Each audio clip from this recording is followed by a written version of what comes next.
네, 반갑습니다. 자, 오늘 여기 이제 많은 분들이 오셨는데 저희 회사에 대해서 여러분들이 이제 얘기를 들으셨습니다. 지금 주변에 소문이 어떻게 나고 있냐면은 정말 애터미처럼만 해라, 제발 애터미처럼만 해라 하는 얘기들이 이제 네트워크 마케팅을 관리 감독하는 그런 기관에서 정말 애터미처럼만 했으면 좋겠다 하는 그런 얘기들이 나옵니다.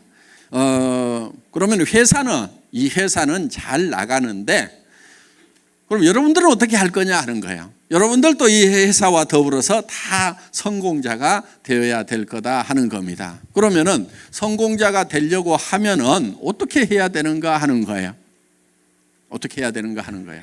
자, 많은 사람들이 되게 0세에서부터 시작을 해서 30세까지는 되게 공부를 합니다. 인생을 준비를 합니다. 30에서 한 60세까지는 대개 일들을 합니다. 그리고 60에서 90세까지는 노후를 보내게 된다 하는 겁니다. 그런데 요즘에 이 60세쯤 됐을 때 결산을 해봤더니 1%만이 성공자가 되었더라, 즉 부자가 되었더라 하는 거예요. 4%의 사람들은 경제 문제를 해결을 했는데 부자는 아니더라 하는 거예요. 그리고 나머지 10%의 사람들은 계속해서 하루 벌어서 하루 먹고 사는 일당벌이를 하고 있더라 하는 거예요. 15%의 사람들은 타계를 했더라 하는 거예요. 그런데 나머지 70%의 사람들은 일도 없고 돈도 없는 상태에서 노후를 맞이하게 되더라 하는 거예요. 자, 우리 주변을 보면은 대개 1% 정도 100명 중에 1명이 성공을 했습니다. 그런데 95%의 사람들은 대부분 다 실패를 하고 있다 하는 거예요. 경제적인 측면에서 봤을 때. 그러면은 왜 30년씩이나 평균적으로 공부를 하고 30년씩이나 나름대로는 열심히 일을 했음에도 불구하고 이렇게 많은 실패자들이 나오는가 하는 거예요. 자,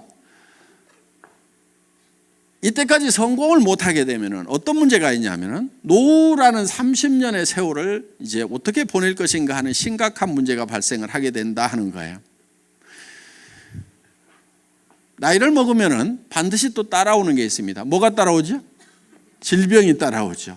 질병이 따라와서 병들고 돈이 없으면은 정말 악몽 같은 세월이 될 수가 있다는 거예요. 그런데 요즘에 흉흉한 소문이 돕니다.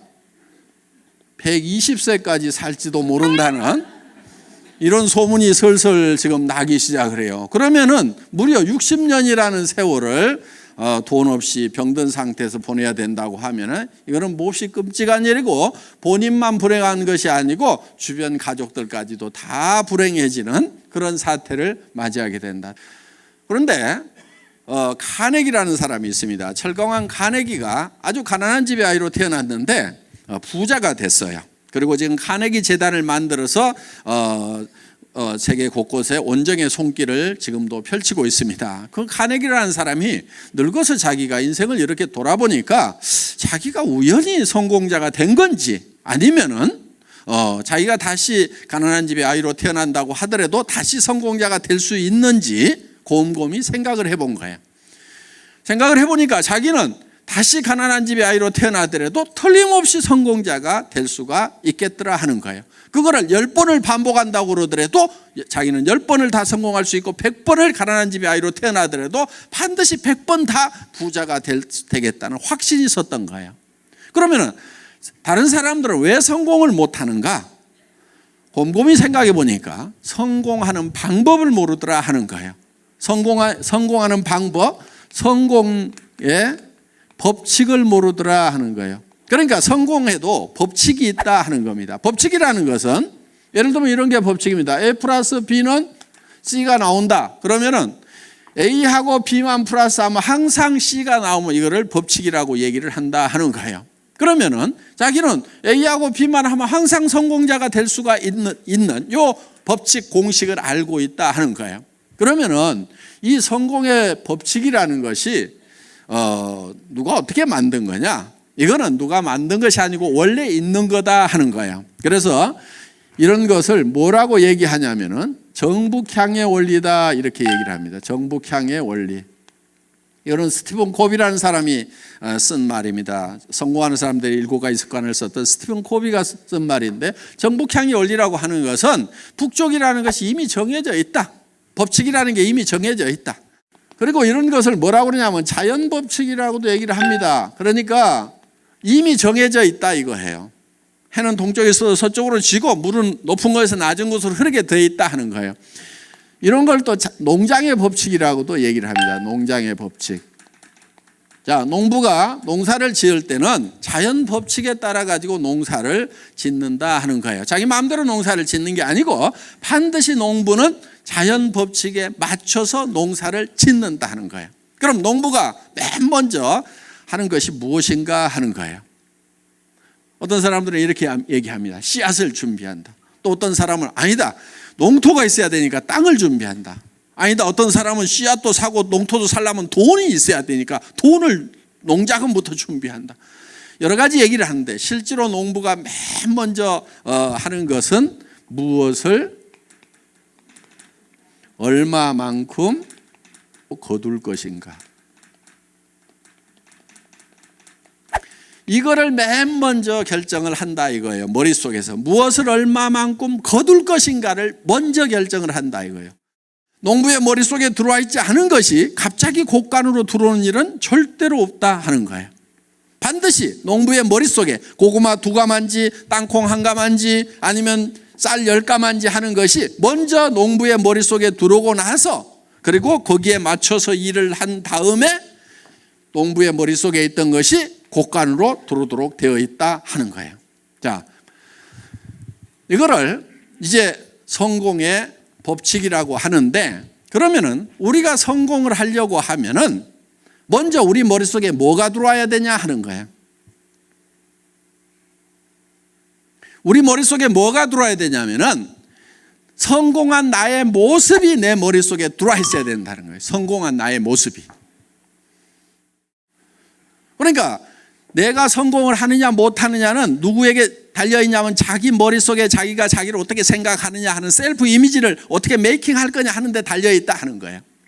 마치 농부가 머릿속에 쌀 10가마를 그려넣느냐, 땅콩 2가마를 그려넣느냐, 고구마 2가마를 그려넣느냐에 따라 가지고 가을에 거둬들이는 것이 달라지듯이 자기 머릿속에 자기의 삶을 어떻게 그려놓을 거냐 하는 것이 굉장히 중요하다 하는 겁니다.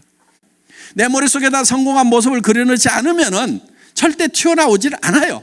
그러니까 오늘 내 삶이 내 마음에 안 든다. 그러면은 틀림없이 3년이나 5년 전에 마음에 안 드는 자기 모습만 머릿속에 그리고 있었다 하는 겁니다. 아니면 아무것도 그리고 있지 않았든지.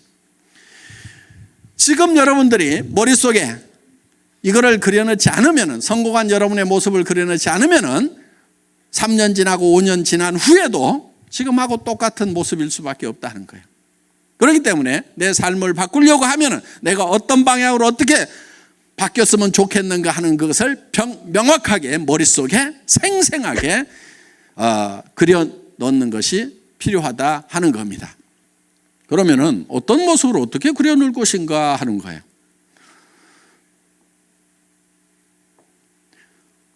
생각이 좀 복잡하죠? 복잡한 이유가 있습니다. 사람이 좀 복잡하게 만들어져서 복잡한 거예요. 사람이 어떻게 만들어져 있냐면요, 사람은 육이라는 게 있습니다. 몸이 있습니다. 그리고 영이라는 게 있어요. 영. 그 다음에 혼이라는 게 있습니다. 그 다음에 우리는 혼자 사는 게 아니고 주변 환경으로 둘러싸여 있습니다. 이 육이 요구하는 것, 영이 요구하는 것, 혼이 요구하는 것, 주변 환경이 요구하는 것이 각각 다릅니다. 이거를 우리는 다 만족시키고 살아야만 된다 하는 거예요. 이게 욕구라는 건데, 우리 육이 요구하는 것은 첫째는 건강하고 오래 사는 거예요. 그리고 건강하고 오래 사는데 찢어지게 가난하면은 만족스럽지가 못하죠. 그러면은 풍요롭게 사는 욕구를 가지고 있다는 거예요. 한마디로 얘기하면은 잘 살며 잘 살아야 되는 거예요. 우리의 영은 보통 영과 혼이 같은 걸로 영혼 이렇게 묶어서 생각을 하는데, 이거는 영과 혼은 분명히 구별이 됩니다. 스피릿, 소울 구별이 되는데, 그럼 영은 뭐고 혼은 뭐냐 하는 거예요. 이 영은 동물하고 사람하고를 구별짓는 가장 중요한 포인트가 될 수가 있어요. 동물은 혼은 있는데 영이 없어요. 영은 예를 들면은 시간에 관한 개념이라든가, 성경에 보면 영혼을 사모하는 마음을 주셨도다 하는 게 있어요. 그래서 이 시간에 관한 개념, 영혼을 사모하는 마음이 있다는 거예요. 그리고 이거는 양심에 관한 거예요. 양심. 이 양심은 동물에게는 없어요. 사람에게만 있어요. 이웃집 개가 이웃집 아저씨 다리를 물어버렸어. 그러더니 저녁에 가가지고 내가 좀 참을 걸 그러면서 후회하고 있는 개 보셨어요? 전혀 양심의 가책을 안 느낍니다. 그런데 사람은 아무리 약한 사람이라도 이 양심의 가책을 느끼게 돼 있어요. 물론 양심도 계속 무시하면은요, 양심이 무뎌지기는 해요. 그래서 성경에 보면 양심이 화인 맞았다, 불도장을 맞았다, 이런 얘기는 있는데, 여러분들이 양심을 계속 닦으면은 양심이 계속 빛나면서 이 양심이라는 것이 모든 것을 분별하는 기준 역할을 하는 거예요. 그래서 우리는 양심에 따라서 살고 싶다. 그리고 우리는 창조주를 사랑하고 사랑받고 싶은 욕구를 가지고 있어요. 바로 사람이 영적인 요소를 가지고 있기 때문에 그렇다는 겁니다. 혼은 미지의 세계에 대해서 알고 싶은 지적 욕구가 바로 여기에 해당이 됩니다. 사람은 배우지 못하면 한이 맺히게 돼 있어요. 아무리 돈이 많아도 내가 무식하다, 배우지 못했다, 그러면 죽을 때 한이 맺히게 돼 있어요. 그리고 희노애락을 느끼는 것이 바로 이 혼의 부분입니다. 희노애락. 그러니까 희노애락을 느끼는데 평온한 감정을 가지고 살아가고 싶은 욕구를 우리는 반드시 가지고 있다 하는 거예요.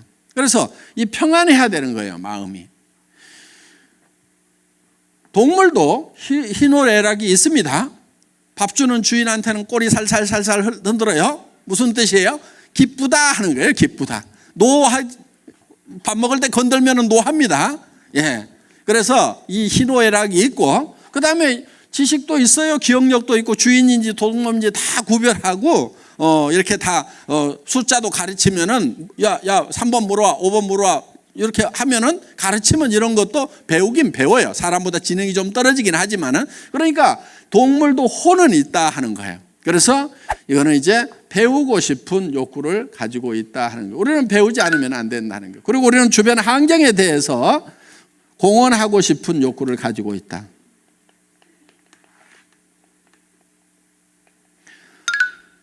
자, 이 네 가지를 우리는 골고루 만족시키지 않으면은 우리가 한이 맺히게 돼 있어요. 자, 우리는 뭔가 사회를 위해서, 남을 위해서 유익한 일을 하고 싶은 욕구를 가지고 있어요. 그래서 죽을 때 나는 남을 위해서는 참 아무짝에도 쓸모가 없었던 사람이다. 나라를 위해서도 쓸모있던 사람이 아니고 가족들을 위해서도 또 친구를 위해서도 아무짝에도 쓸모없는 사람이었다. 그러면은 죽을 때 한이 맺힐 수가 있다는 거예요. 쓸모있는 사람이 되고 싶은, 그건 바로 공헌하고 싶은 욕구를 가지고 있다 하는 겁니다. 그래서 이 네 가지 요소가 골고루 만족되는 삶을 살아가는 자기의 모습을 머릿속에다 그려 놓아야 된다 하는 거예요. 이게 하나라도 빠지면은 완벽한 성공자라고 할 수가 없어요. 그런데 이것이 각각 떨어져 있지가 않고 한데 어울려 있어요. 예를 들면 이러는 거예요. 자,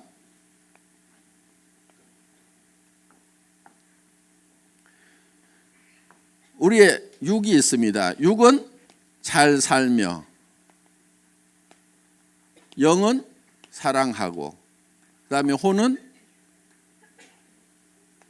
배우고, 그 다음에 환경에 대해서는 공헌하는 삶. 그런데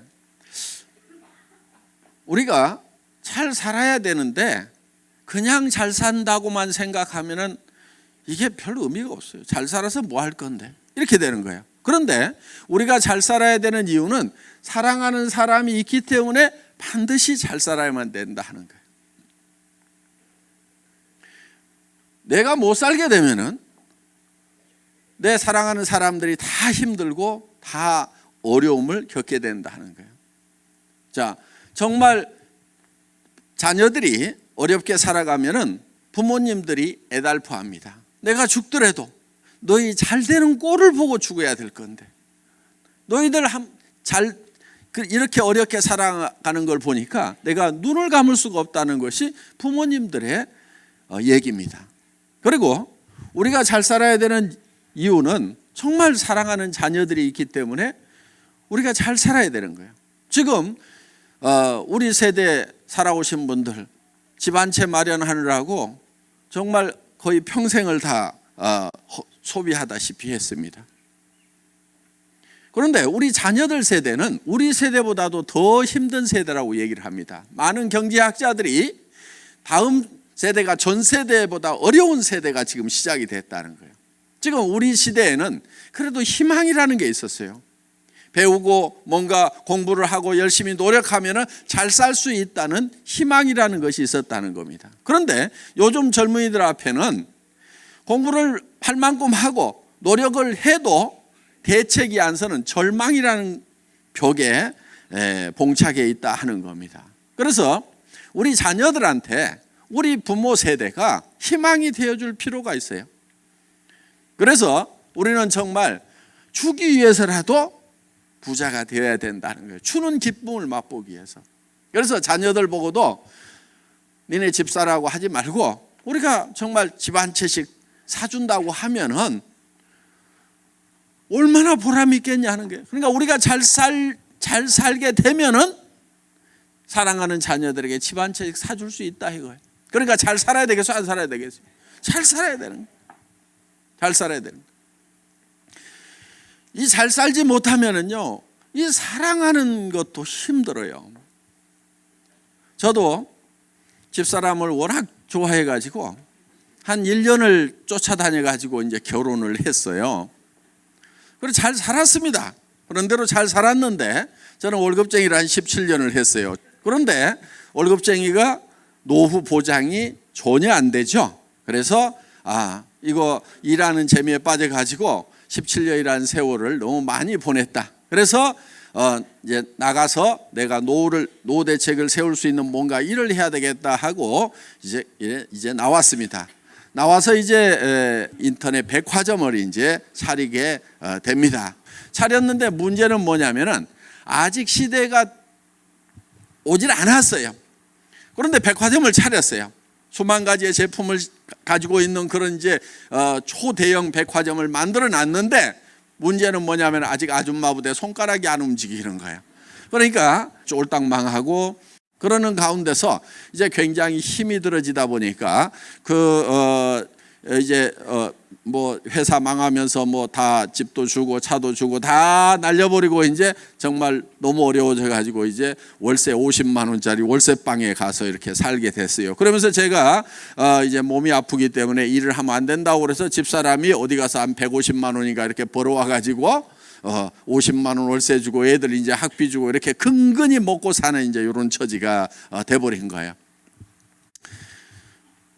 그래도 그렇게 사는데 이제 이 경제적으로 압박을 받다 보니까 부부간에도 말이 점점 이제 뜸해지기 시작을 하고 나중에는 말 한마디씩 나오면 이렇게 삐딱선을 타기 시작하고 자꾸 이렇게 갈등이 생기더라고요. 어느 날 제가 집에 들어갔는데 너무 추운 거예요. 그래서 여보 집 좀 가스 좀 팍팍 떼라고 그랬더니 누구는 추운 줄 모르는 줄 아세요? 이렇게 새침하게 얘기를 하더라고. 자기도 추운데 당신이 돈 못 벌어오니까 내가 불 안 떼지 뭐 추운 줄 몰라서 불 안 떼냐 이거야. 보통 가스를 10만 원어치 떼면은 좀 추워요. 거기서 5만 원어치만 더 떼면은 조그만한 집이니까 좀 따뜻해. 한 달에 5만 원씩 아끼려고 추운 집에 산 거예요. 그럼 겨울에 5개월 난방하죠? 그럼 1년에 얼마 아껴요? 25만 원. 3년 동안 아꼈으니까 얼마 아꼈게요? 75만 원. 그 75만 원 때문에 3년을 떤 걸 생각하면은 지금도 억울해 죽겠어. 돈은요, 없을 때는 절대 아끼면 안 돼. 있는 대로 다 써야 되는 거예요. 있는 대로 다 써봐야 몇 푼 되지가 않으니까.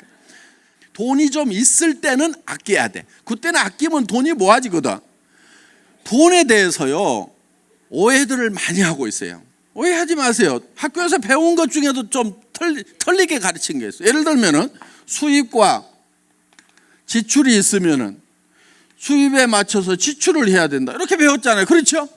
예, 이거는 나라 경제를 생각할 때 이렇게 해야 되는 거고, 개인 경제로 봤을 때는요, 수입에 맞춰 갖고 지출하고 있는 사람치고 부자가 없어요. 그러니까 가계부 쓰는 사람들 있죠? 수입에 맞춰서 지출한다고. 가계부 쓰는 사람치고 부자를 못 봤어 내가. 여러분 제발 가계부 좀 쓰지 마세요. 부자들은 가계부 안 써. 가난뱅이들만 쓰고 있어. 그래갖고 부자 되느냐? 안 돼. 평생 가계부 써. 또 그거를 또 검사하고 있는 쪼잔한 남편들도 있어. 그 찌질이야, 찌질이. 지금 참 많이 벌어다 주면 왜 이걸 쓰고 있냐고. 조금 벌어다 주면서 그걸 아등바등 쓰고 있는데 제대로 썼는가 안 썼는가 검사하고 있는 그런 찌질이. 아이고, 네. 이렇게 하지 말고요, 부자가 되려면 어떻게 하냐면은 수입 잊어버려. 지출부터 결정을 해. 지출. 내가 어떻게 소비를 하면서 살 건지, 내가 돈을 어떻게 쓰면서 살 건지, 이 지출을 결정을 해보면요, 이게 제법 많아요. 이게 여러분 보통 3천만 원에서요 5천만 원 정도가 매월 있어야만이 부자가 돼요. 이 정도를 지출하지 않으면은 이게 별 부자가 아니에요. 그런데 무슨 3천만 원에서 5천만 원씩이나, 난 300에서 500도 못 벌어봤는데 3천에서 5천이 필요하냐고 그러는데, 3천에서 5천이 있어야 부자가 된다 하는 거예요. 300에서 500 벌어갖고는요 노후대책도 안 서고 아무것도 안 돼. 그 찌질이로 사는 거예요. 그런데 많은 사람들이 300에서 700만 벌었으면 소원이 없겠다. 그래서 좋은 대학 가가지고 열심히 박터지게 대기업에 가가지고 결국 버는 게 얼마 버냐? 300에서 700 벌고 있고, 이웃집 애가 300에서 700 버는 일자리 찾았다고 그러면 아이고 걔는 그게 엄친아요. 내 새끼는 왜 이 모양이야 그러면서 쥐어박잖아. 그런데 300에서 700 벌고 있는 애 별 볼 일 없어요. 노후대책 안 써요. 걔 3천에서 5천은 벌어야 돼요. 매달. 그리고 돈이라는 것은요 평생 버는 게 아니에요. 갈수록 돈 벌 수 있는 기회라는 게 줄어들어요.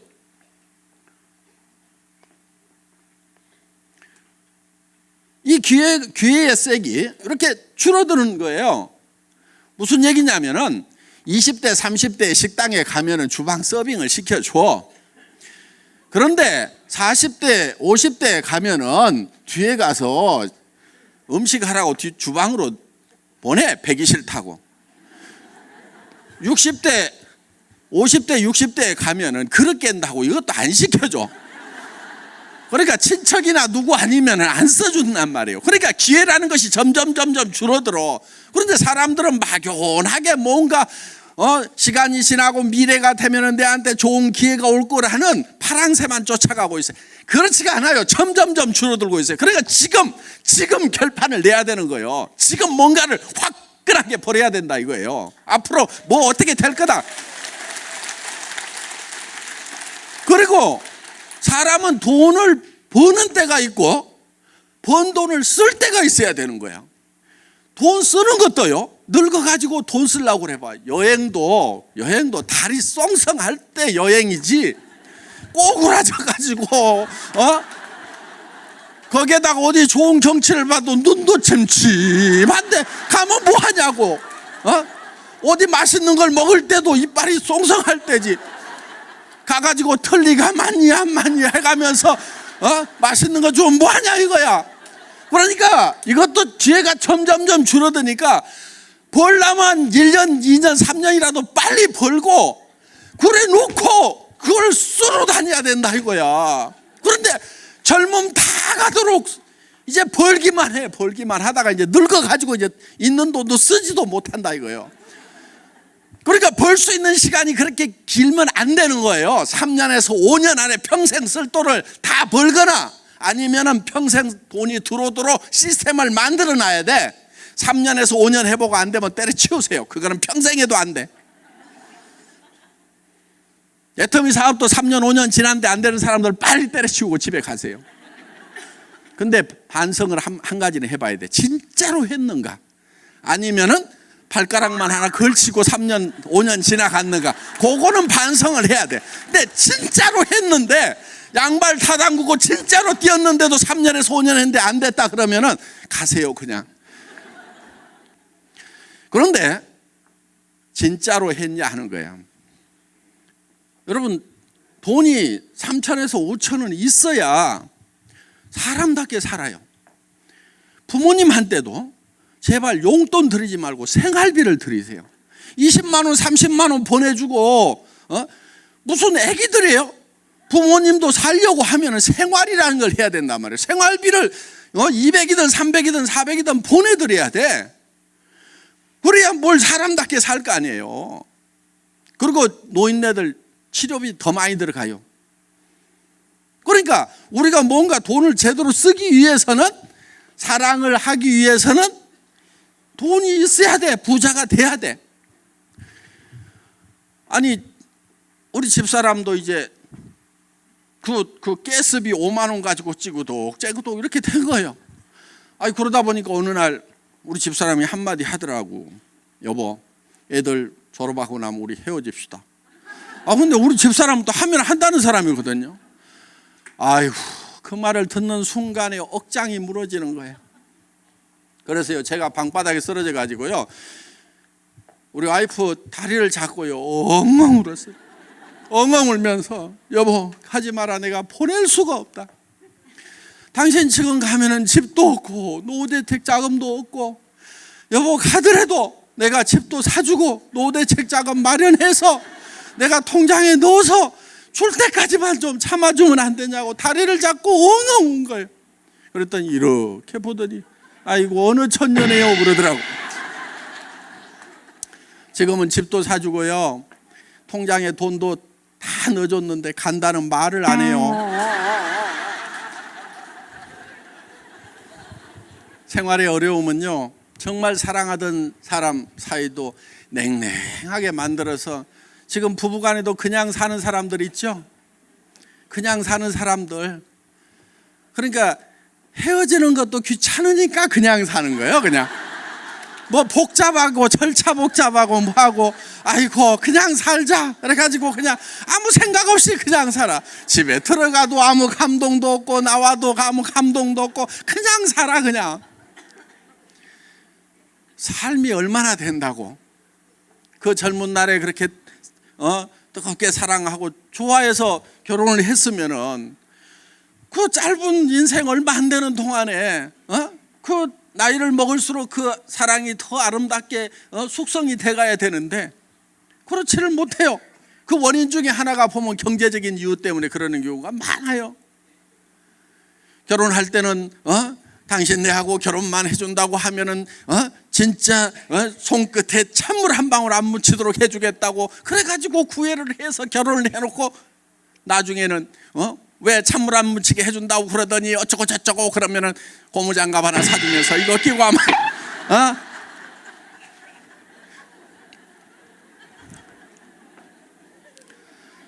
그러니까 사랑도 제대로 하려고 하면은 잘 살아야 된다는 거예요. 그래서 이게 다 이렇게 하나로 연결이 되어 있고 엉켜 있는 거예요. 우리는 벌어서요, 남 주려고 사실은 버는 거예요. 스스로 돈을 쓰는 것보다도요, 우리는 남한테 주었을 때 정말 행복하고 기쁨이 있어요. 지금까지 뭐 남줄 돈이 없어가지고 뭐 그런 거 한 번도 못 느껴보신 분들 앞으로 기대를 하십시오. 남줄 때 기쁨이 굉장합니다. 그래서 성경에도 받는 자보다 주는 자가 복이 있도다 그랬어요. 그것이 진실이라는 것을, 진리라는 것을 줘보면은 알아요. 그래서 우리는 가까운 데서부터 점점 넓혀서 줘야 돼요.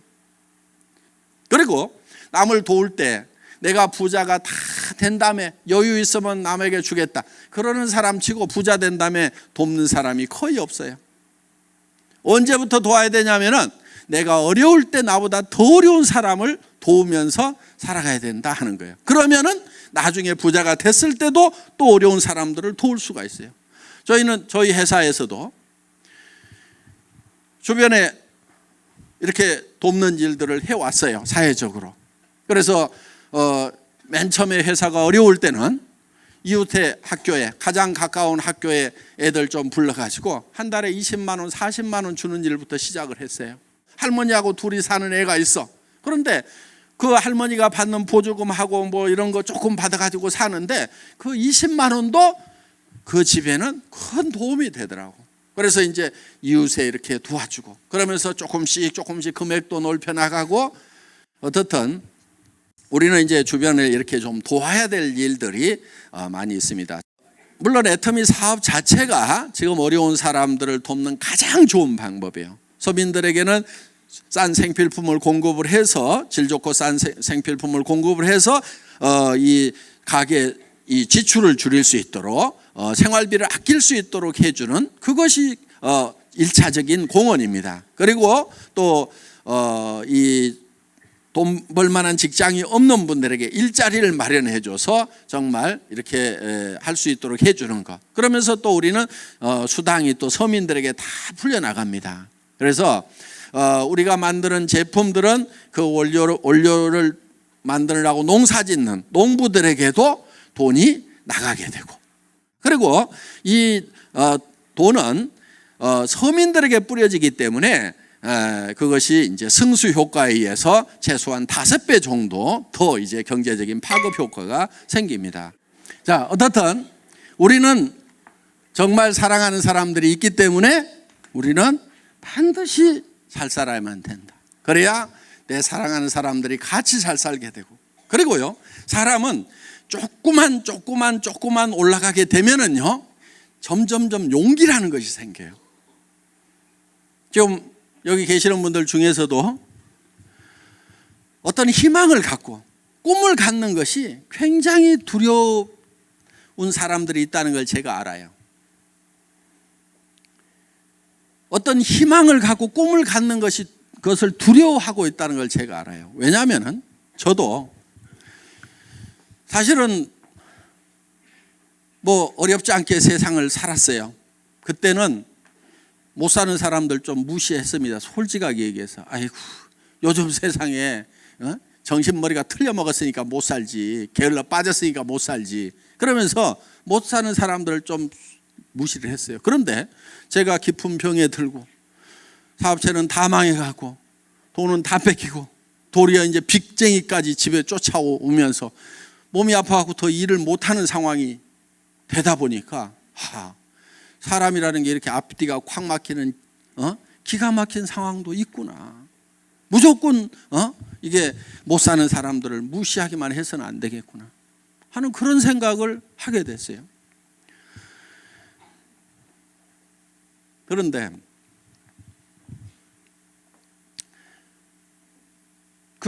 그런 어려운 상황이 이렇게 되다 보니까 정말 희망을 갖는 것이 굉장히 두렵더라고요. 정말 절망밖에 없었어요. 그런데 제가 어느 책에서 보고 애우고 있었던 규절이 있었어요. 희망이 없을 때 유일한 희망은 희망을 갖는 것이다. 희망이 없을 때 가져야 되는 것이 희망인 거예요. 희망마저 갖지 못하면 아무런 희망이 없는 거예요. 유일한 희망은, 희망을 가지고 있으면 희망이 있어요. 절망 속에서도 희망을 가져야 되는 거예요. 그런데 제가 봤을 때는요, 그 희망의 불빛이 아주 조그맣게 보이는 거예요. 정말 캄캄한 동굴 속에 갇혀 있는 듯한, 몸은 병들고 가진 것은 아무것도 없고 더 이상 이제 목숨이 얼마를 부지할지를 모르는 그런 상황에서, 그런데도 저는 그 희망의 불빛을 향해서 가야만 했어요. 왜? 사랑하는 사람들이 있기 때문에. 그런데 그 희망을 가지고 그 희망의 불빛을 향해서 한 발 한 발 옮겨가니까 그 작은 불빛이 점점 커지더라 하는 거예요. 우리는 희망을 향해서 다가가지 않으면 그 희망이 커지질 않아요. 그 불빛이 점점 커지더니 어느 순간에 이제 동굴 밖으로 나오고 온 천지가 밝은 광명으로 가득 찬, 정말 희망만이 가득 찬 그런 세계로 내가 나올 수가 있더라 하는 거예요. 그래서 정말 절망의 깊은 동굴 속에 갇혔을 때는 정말 희망을 갖는 것도 얼마나 용기가 필요한 건지, 얼마나 두려운 건지. 용기라는 것은 두려워하지 않는 것이 용기가 아니고, 두려움을 알지만은 그 두려움 앞에 맞서는 것이 진정한 용기다 하는 겁니다. 그래서 여러분, 희망이 없을 때, 마음속에 절망밖에 없다고 생각하고 나는 아무것도 해낼 수 없다고 생각하는 이 순간에도 여러분들이 가져야 될 것은 희망이라는 거고, 그 희망의 불빛을 향해서 우리는 한 걸음 한 걸음 옮겨 나가야 된다는 겁니다. 그러면은 그 희망이 점점 커지고 우리는 밝은 광명으로 나갈 수 있고, 다른 사람들에게 희망의 이제 빛을 전해주는 사람으로 바뀔 수가 있다는 거예요. 자, 우리는 그래서 정말 사랑하는 사람들이 있기 때문에 우리는 잘 살아야 되고, 또 잘 살려고 하면은 배워야 됩니다. 여러분들은 이제 밤늦게까지 지금 이렇게 또 배우고 계시는 거예요. 그래서 정말 잘 살아서 사랑을 베풀면서 나눠주면서 살아가는 그런 나 자신의 모습을 우리가 머릿속에 한번 그려보자 하는 거예요. 그래야만이, 내 머릿속에 그게 만들어져야 2년이고 3년이고 5년 후에는 밖으로 튀어나오는 거예요. 그런데 이거를 그려 넣기만 하면 되느냐 하는 거예요. 된다 하는 거예요. 왜냐하면 우리의 몸이라는 것은 우리 머릿속에 그냥 그리는 거하고 실제로 벌어지는 상황을 구별을 못하는 특징이 있어요.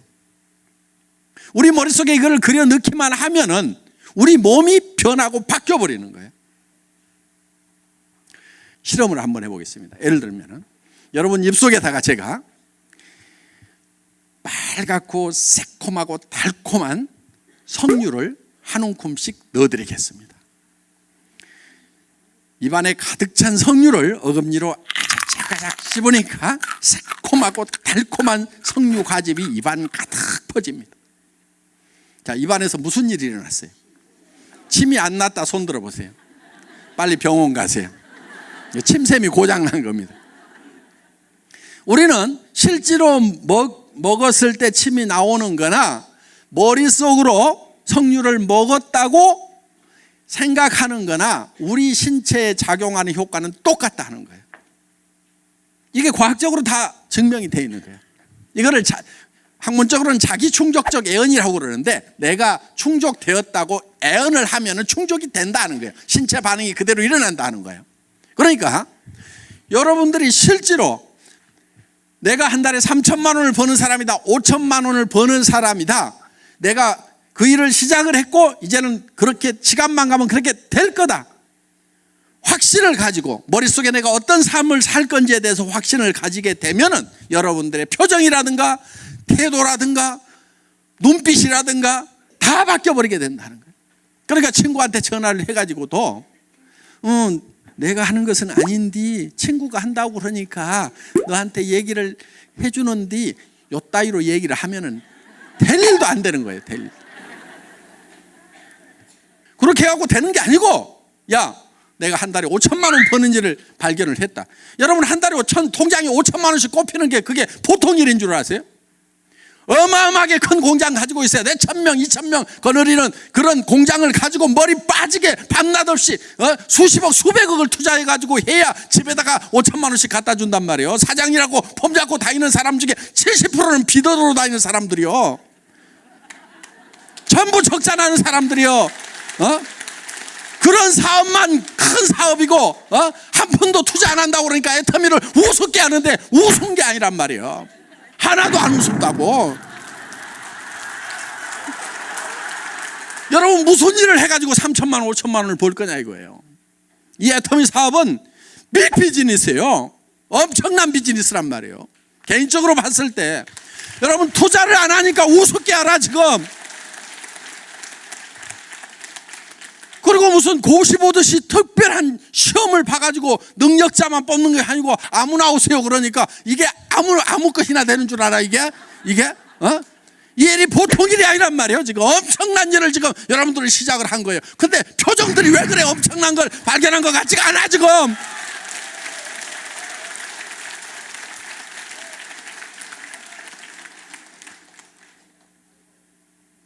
이 일은 대단한 일인 거예요. 그럼 친구한테 전화를 할 때도 야 빨리 와라. 뭔데 그러면 와가지고 들어 탁 이렇게 끊을 정도로 그 정도는 돼야 될 거란 말이에요 이게. 빨리 와봐. 너한테 먼저 얘기해 줄까 다른 친구한테 먼저 얘기해 줄까. 기가 막힌 일인데 그래도 내가 너를 아끼니까 빨리 와 빨리 와. 시간 지체하지 말아라. 이 정도는 파워 있게 나가야 된단 말이에요. 근데 뭐 회원가입 하나만 해줘. 뭐 이게 무슨 뭘 꼭 부담을 주는 것도 아니고 하라는 것도 아니고 그냥 하나만 써줘. 이따위로 얘기하지 말란 말이에요. 이게 엄청난 일인데 너 지금 안 하면은 너 저 밑으로 갈래? 너 위에 있을래? 너 한 단계가 너 얼마나 차이 나는 줄 알아? 하면서 그 소리를 빵빵 쳐가면서 해야 될 일이란 말이에요. 그게 여러분들이 진짜 3천만 원을 벌고 5천만 원을 버는 일이라고 믿으면은 그게 소리가 나오는 거예요. 그게 저는요 이 회사 시작하면서요 첫 세미나에 17명 모아놨어. 그 첫 세미나에서 제가 5시간 6시간 동안을 여러분들 크라운 마스터가 되면은 에쿠스를 한 대 주겠습니다. 그리고 돈을 3억을 주겠습니다. 그렇게 얘기를 했어요. 그리고 임페리얼 마스터 최고 직급에 가게 되면은 현금을 축하금으로 10억을 주겠다. 그리고 매달 5천만 원씩을 주고 에쿠스 리무진을 새로 또 한 대 주겠다. 오피스텔 50평짜리를 임대해가지고 회사에서 임대료 물고 그냥 쓰도록 해주겠다. 바닥에는 카페트 쫙 깔아주겠다. 발목까지 빠지는 카페트. 그거를 발표를 했어요. 그런데 그때 내가 타고 간 차는 280만 원짜리 중고 카니발이요. 280만 원짜리 중고 카니발을 타고 가가지고 에쿠스를 주겠다. 아마 똑똑한 사람이 있었으면은 니나 잘해라 니나 그랬을 거야. 그런데 거기 모인 사람들이 하도 큰 소리를 치니까 정신이 나가가지고 지금까지 따라와서 지금 성공을 한 거예요. 제정신이 아니어야 돼. 성공은 제정신으로 하는 게 아니에요 여러분. 미쳐야 돼. 미쳐야만 목표에 미칠 수가 있어요. 그래서 여러분들 오늘 저녁에 내가 정말 어떤 인생을 살 건지 정말 여러분들이 살고 싶은 한 편의 영화를 지금 만들겠다 하는 거예요. 그게 누구누구의 인생 시나리오 요거를 쓰는 거예요. 양식을 나눠드리는데 다 씁니다. 쉬워요. 자, 그 양식을 보면은 이런 수레바퀴 같은 게 있어요. 자, 우리가 요 4가지 요소를 반드시 여기다가 한 번은 들어가게 해야 되는 거예요. 그래야 균형 잡힌 삶이 되겠죠? 자, 6 그러면은 잘 살아야 된다. 잘 산다고 하는 것은 경제적으로 풍요로워야 되겠죠. 그러면은 여기 주택 문제 대개는 해결이 잘 안 돼 있습니다. 그 다음에 건강 장수를 해야 되니까. 그 다음에 또 뭐 자동차 요즘 필수품이죠. 사랑하고 효도 배우고 자녀 교육 여행도 좀 풍요로운 삶을 살기 위해서는 여행도 좀 해야 되겠다. 그럼 이런 항목들은 자기가 결정을 하세요 되게. 자, 그런데 내가 여기다가 이제 점수를 먹여보는 거예요. 주택이 내가 생각하고 있는 주택이 있을 거예요. 예를 들면은 70평은 돼야 되겠다. 아니면 50평은 돼야 되겠다. 그런데 지금 30평에 산다. 그러면은 자 40점. 건강은 뭐 타고 나서 그런 대로 뭐 70점. 자동차는 영 마음에 안 들어. 예를 들면 지금 최소한 에쿠스는 타야 되는데 지금 타고 다니는 게 소나타 9형 타고 다니고 있어. 영 마음에 안 들어. 효도 그냥 마음으로만 했어. 자녀 지네가 알아서 좀 어떻게 해줬어. 봉사는 거의 못했어. 현금도 거의, 여행은 뭐 어떻게 뭐 신혼여행은 갔다 왔으니까 뭐 이렇게 해서 이거를 이렇게 연결을 해보세요. 이걸 연결을 이렇게 하면은 요게 자기 인생 수레바퀴예요. 이게 찌그러지고 적으면은 잘 안 굴러가는 인생을 살고 있는 거예요.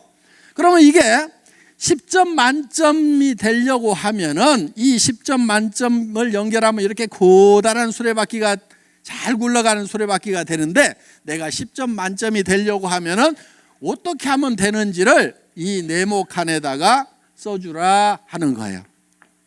여기다가 자 이렇게 쓰는데, 예를 들면은 쓸 때 구체적으로 쓰라 이게요. 구체적으로. 내가 살고 싶은 집, 어디 살고 싶으냐니까 좋은 집이요, 이런 분들이 있어. 그럼 집 사러 가가지고 부동산에서 무슨 집 보러 오셨어요? 그랬더니 좋은 집이요. 이 사람 집 살 사람이에요, 안 살 사람이에요? 살 사람 아니에요. 내가 살고 싶은 집이 단독주택인지 아파트인지 연립주택인지 방은 몇 개인지 화장실은 몇 개인지 가격은 얼마에서 얼마 사이인지 몇 평인지 요게 딱 나와 있어야 된단 말이에요. 그럼 여기다가 그걸 적으라 이거예요. 그래서 구체적으로 적으라 이거예요. 그 다음에 가격을 적으라 이거예요. 가격을. 그게 얼마짜리인지. 무슨 차 타고 싶으냐고 그러니까 페라리요 그러는데 페라리가 얼마인지도 몰라. 7천만 원인지 6천만 원인지 3억은 줘야 돼요. 그러니까 페라리 그러면 가격이라도 알고 타겠다고 해야 된다 하는 거예요. 그 다음에 세 번째가 기한을 적으라 이게. 기한. 언제까지 하겠다. 그러니까 내가 70평짜리 집을 언제까지 사겠다고 적어야지, 그냥 세월을 가거나 말거나 그러다 죽어버리면 그게 그냥 물거품이 돼버린다는 거예요. 그러니까 내가 3년, 5년, 7년 안에는 내가 반드시 사겠다. 기한을 정해야 되는, 기한을. 요 세 가지를 꼭 유념을 하시라 하는 거예요.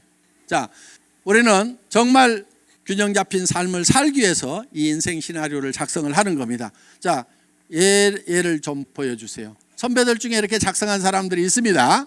그래서 예를 들면 지금은 17평 임대 아파트에 살고 있지만 3년 뒤에는 상도동 사거리에 있는 42평 방 4개 욕실 2개 있는 4억 3천만 원짜리 동양 빌라 5층으로 이사한다. 이렇게 구체적으로 나왔죠. 예, 정말 이런 삶을 살아가는 내 모습이 내 머릿속에 들어가게 되면은, 내 행동이 바뀌고 표정이 바뀌고 말이 바뀌고 다 바뀌게 돼 있어요. 그래서 이거를 실행할 수 있는 힘이 나오게 되어 있다 하는 겁니다. 그러니까 우리는 어디에 있어야 되냐면은 내가 살고 싶은 삶이라는 영화를 내 머릿속에서 만들고 그 영화 속에 살고 있어야 돼요. 언제까지? 그 영화가 현실이 될 때까지 우리는 계속 그 영화 속에 있어야 된다는 거예요. 비전 속에, 영화 속에 계속 살다 보면 이 현실이 끌어 올라가게 되어 있다 하는 겁니다. 여러분 이거를 믿어야 되는 거예요.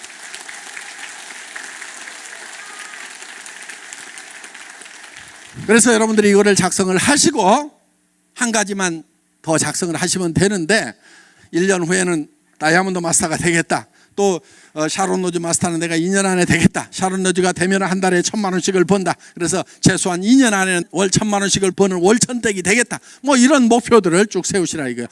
오늘 늦은 시간까지 수고 많으셨습니다. 강의 마치겠습니다.